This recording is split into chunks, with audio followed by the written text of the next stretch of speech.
Okay. Hey, I'm Seeb from Orden Ogan, and you're watching the Rocker Diaries.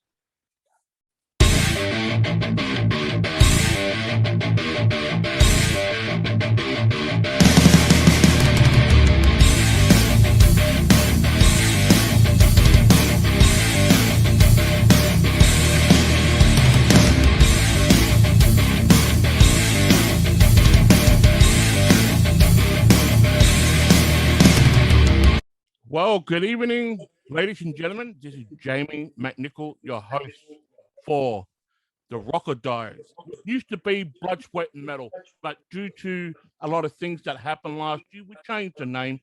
And thank you for joining us. If it's your first time, please hit the like and subscribe button. There's plenty of categories there for you to choose from. Right now, we are speaking to one of the finest bands from Germany. They're power metal. They just released a new album, and we are speaking to Seeb. Good evening from Australia, and good morning to you. Thank you. Yeah. Good morning. Good morning.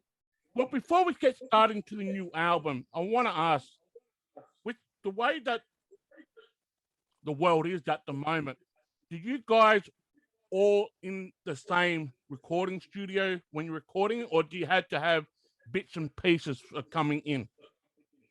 I mean, most of the since I'm a singer producer and I used to be the guitar player anyway, most of the stuff I did myself anyway. Yeah. So we recorded the drums together in the studio, of course, but that was already in December 2019, so that was not a big problem. And the only real problems that we ran into due to the pandemic were that we couldn't do the video shoots in the way that we wanted, actually, and bring all the people together. And another thing is that, for some solo guitars, they had to be done at home, but we could do that via like a video conference like this is, and so it worked as well. And leading on to that, you had a couple of guests on this album, Gus G and Wildlife Erickson. How did you guys approach them to be onto the album with the pandemic and everything else? I mean, if you have guest recordings, a lot of the times they will be done in their home studios, you know. Yes. So that wasn't a big problem.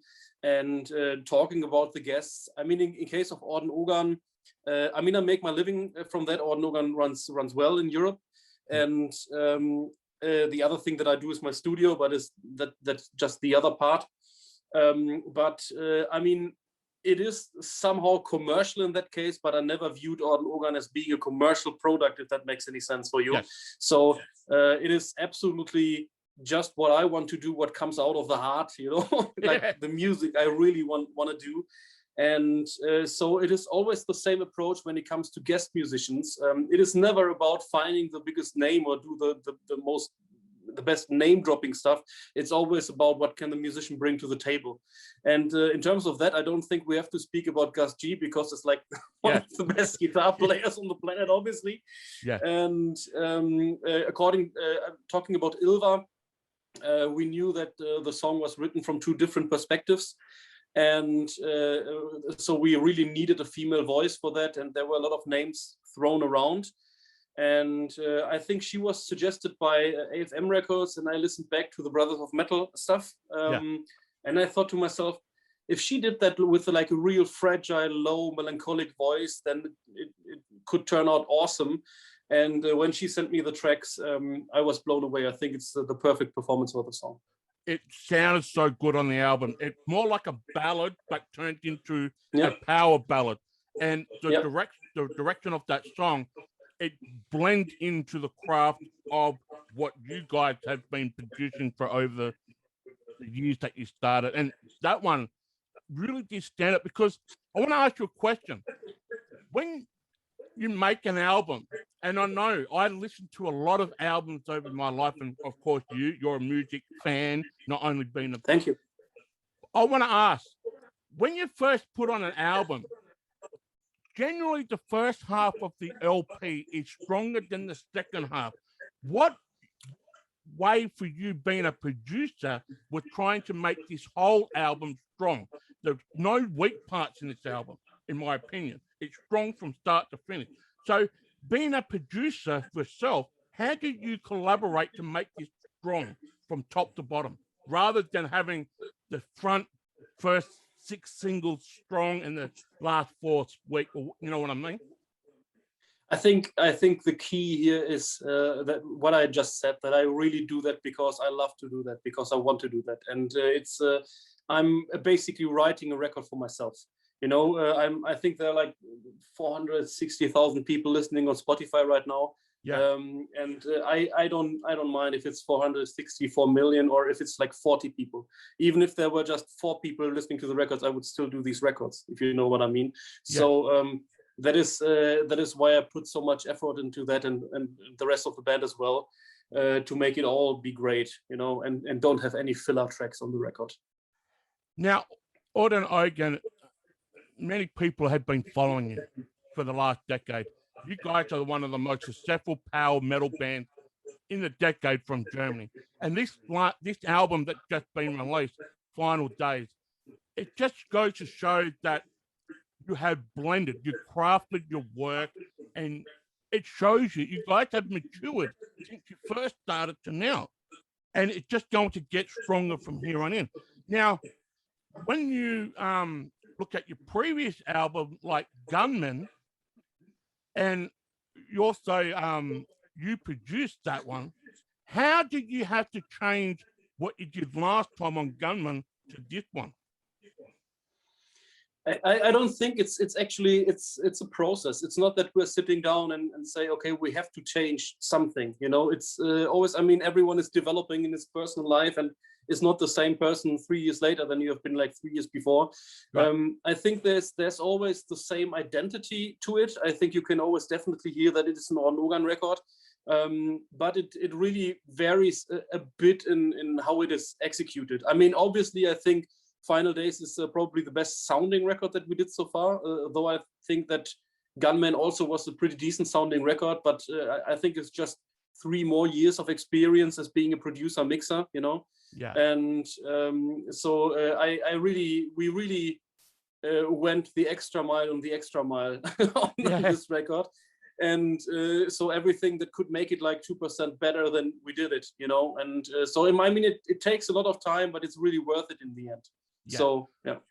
Well, see, with the first single on the album, Heart of Android, you can actually tell that this is a dark sci-fi concept type of album, because there's a lot of robots there, there's a lot of android, I call them humanoid. I don't call them android, I call them humanoid. But it's a concept, like even if you go into the other single that you released on the album called Inferno, that actually looks like something out of Independence Day, like an alien invasion, boom, blowing things up, burn it to the ground, which is one of the lyrics in the song. But when I look at it, do you see it with the way technology, because you've got a lot of robots in the video clips and whatnot, do you see that being a positive spin now when you look at in the world type of thing? Because there's a lot of artificial intelligence going on right now with the way technology is.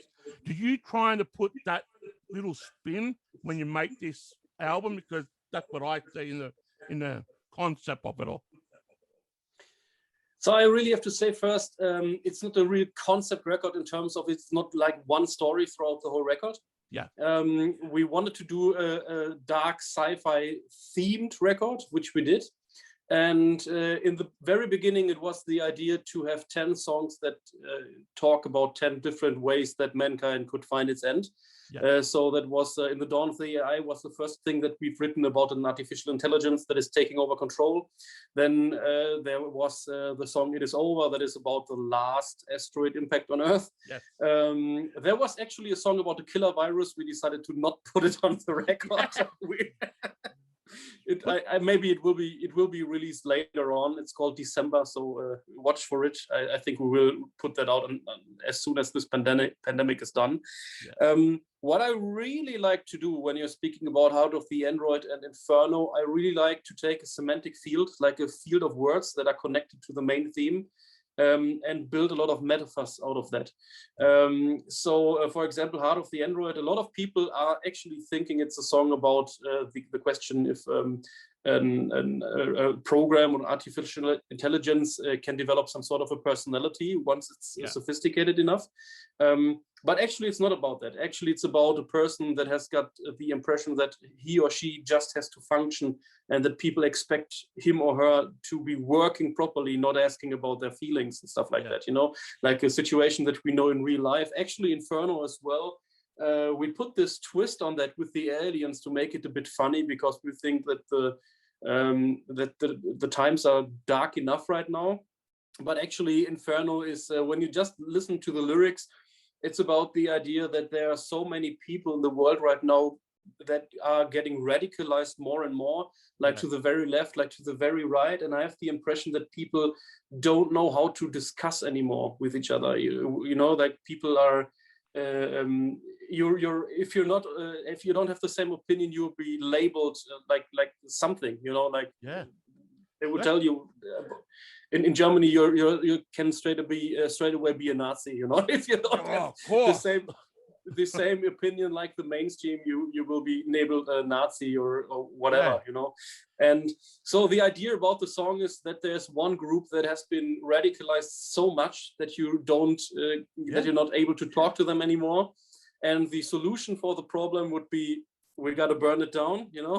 But the fun thing about the idea about this song is actually that if you were to just kill them all, you're not better than they are, you know. So it's actually a problem in itself, and so I thought this idea is pretty funny. And like I said, we didn't just put the twist on top with the aliens and make it have like a different meaning. It's just like when you look at the video clip, it looks like Independence Day, but what you just mentioned about people have just been radicalized, you are seeing that all around the world, from all around the world, the US to Europe to Australia. And I want to ask, do you think there's a major problem how we communicate with people nowadays? Because it's all about opinions now. If you don't agree with their opinion, once again, you are called a Nazi or white supremacist or blah, blah, blah. They put a label on you. So do you see a massive difference in the way we communicate with people, whether it's via internet like this or in person in general? And like I said, I do think that a lot of people really don't know how to discuss things anymore. You know, it is okay to have a different opinion, and it must be okay to have a different opinion. And also it must be okay, and it's the only logical thing, to change your opinion once you understand that you're wrong, you know. Like, but I just think that a lot of people just make themselves an opinion and stick with it, you know, because they just stick with it, you know. And I think there's a lot of stuff going on this planet where the information about the situation is so diverse, you know, like so diffuse, if that is a word, that you almost can't have an opinion on everything, you know. Like, I mean, I don't like to get into like political stuff too much, but a good example is take 9/11. You know, you have got the people, they say, okay, it was a terrorist attack. That is the official version. You have got people that say it was a controlled detonation. I personally think you can't have an opinion on that as long as you're not an expert for explosives or stuff like that, and you have access to all the evidence. You know what I mean? So I can say personally, I think that there is a certain probability that something of this could be true. You know, but I don't have an opinion on that. If you ask me about 9/11, I can just say I know that there are different theories. You know, that is the only thing that I can say. But I think there's not much people in the world that actually use this scientific approach. You know, because that would be it. And another major thing too is that many people see problems, not solutions. You need to find solutions rather than activating the problem even more or escalating the problem even more. We need to be able to, communicate, but we are entitled to a different opinion, but more so we need to be re-educating ourselves and say, okay, we're not right, we're not wrong, but hey, how about we put everything in the middle and just see it for what it is? That's the way I see it. That's the way I see it. and I'm not political. I'm not left or right. I reckon they're two wings of the same bird, to be honest with you. But yes, you're right. 9/11 was a major thing. Even if you go way back to JFK assassination, whether it's a lone gunman or there's many more people involved, we don't have all the evidence, so to speak. Yes, that's it. But we all have opinions about it. But let's get back to the album. Are you looking forward to going back on tour again? Because I know a lot of tours are starting to happen in the summer, so to speak. But what are the plans for Orden Ogan? Are you guys on a tour thing? Or have you heard anything? What's happening? I mean, we have postponed our tour now for the third time. Actually, we were planning to go out even last summer for our headlining tour with special guests Gravedigger and Rage. That would have been like a great European or German metal package, actually. Yeah. Then we had to postpone to April of this year and had to take on Brothers of Metal and Wind Rose as supports. Yeah. And this has already been postponed again to February next year, which I think is probably going to happen. I think that is at least possible. Yeah. But I don't see, at least in Germany, I don't see any shows happening this year. So I don't even think Wagen's happening this year either, is it? We haven't heard anything about Wacken. They are still thinking it might be possible that it happens. Yeah. But I mean, I would be super glad if it was possible, but I have no clue if it really works. And a couple of questions before I wrap it up, because I know you're busy, you've got other interviews lined up.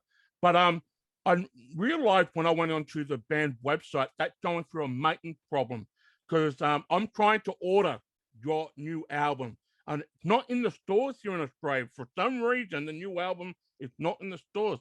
Can you just give an update on your website when people want to go through there to order stuff or even do something? I mean, the best thing actually to order the stuff, I think, would be Amazon in Australia as well, right? Yeah. So that would be the easiest thing, because I mean, our web shop that is linked on the maintenance page as well, but our web shop we will send from Germany, so I think shipping would be like pretty expensive. Yeah. I mean, if you want to order with a couple of people, then it might make sense, you know.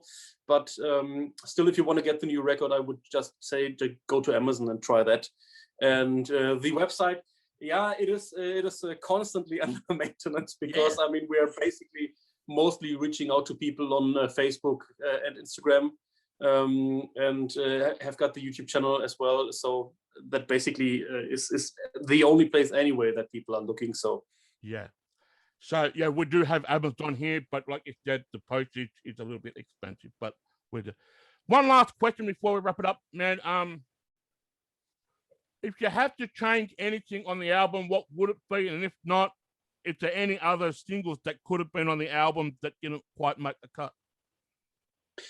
No, there's nothing I would change. This is what I told you before. I will work on the record as long as I'm like 100% happy with it. And so this is the way we intended it to be. And so I'm super happy with it. And everyone who hasn't heard it should really check it out. Yeah. And yeah. Well, like I said, man, it's absolutely a brilliant album. I've listened to the promo, and I can't wait to get the physical copy, but I'll have to order it through Amazon. If you're in Australia, please go through amazon.com.au, order it. It's the only probably way you can get it. The website, once again, is undone. Thank you. I got you blood, sweat, and metal on my list, so that's why. Yeah, we were blood, sweat, and metal.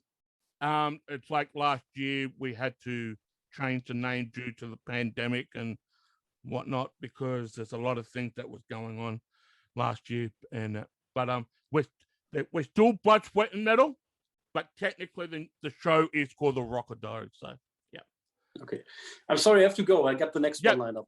You take a wonderful time, and thank you next time, and hopefully see you down under very shortly. Thank you. Have a nice day. You too, mate. Rock on.